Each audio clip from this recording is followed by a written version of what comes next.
Good evening. I wish to talk to you this evening about the state of the nation's affairs. And the picture I have to paint is not, unfortunately, a very cheerful one. The Ireland that we dreamed of would be the home of a people who valued material wealth only as a basis for right living. I want to tell you something. Try it sometime when you have a couple of cars and 3 houses and 3 homes and a few housekeepers.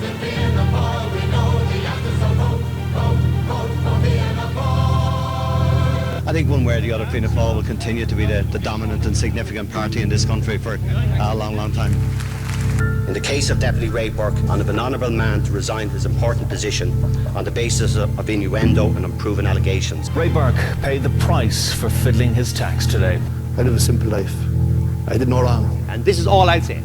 I never asked or took money from anybody to do favours for anybody in my life. This side of the House anticipates that we'll be drinking loads of champagne after the summer next year. To see how a town could be brought to its knees. The fundamentals of the economy are still good. We're very fortunate, I suppose, in this country in many ways, that we have a good banking system. The Irish banks are so well capitalised that I am confident that they can absorb any loans. Cribbing and moaning is a lost opportunity. In fact, I don't know how people who engage in that don't commit suicide. The suicide rate among young people on the island of Ireland is one of the highest in Europe. There's no question of the government, as was being stated all over the weekend, in a negotiation for a bailout. Well, I'm not aware of it, nor is Noel. I want to stress that the provisions we are asking this House to approve are in no way a bailout for the Irish financial system. After Anglo's initial bailout from government for $3 billion, it's predicted to need between $5 and $6 billion. You get them to write a big cheque, and they have to support their money, We are banjaxed. We are hobbled as a country. Mr. Fingleton, do you not have any sense of remorse about what's happened in Ireland? Sorry, do you mind to ask you a few questions? No, I don't at all. Well, take, for example, the form called fraping, where you're raped on Facebook. We're facing what is potentially a nicer situation. I'm very much against seagulls. Water needs to be paid for. It costs them. It doesn't just fall out of the sky. What about sexting? Now, I heard recently that is a criminal offence.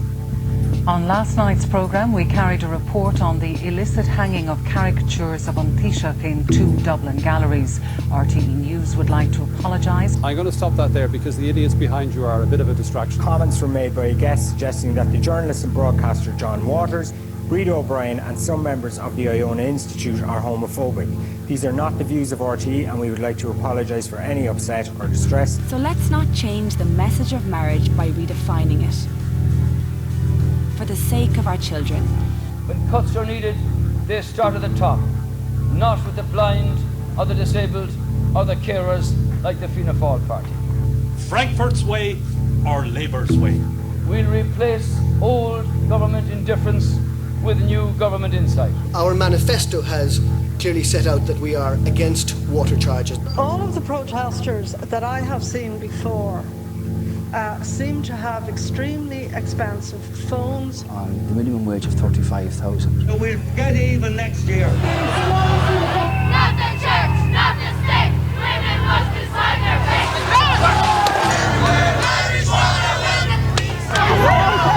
Never thought I'd end up here. I did it!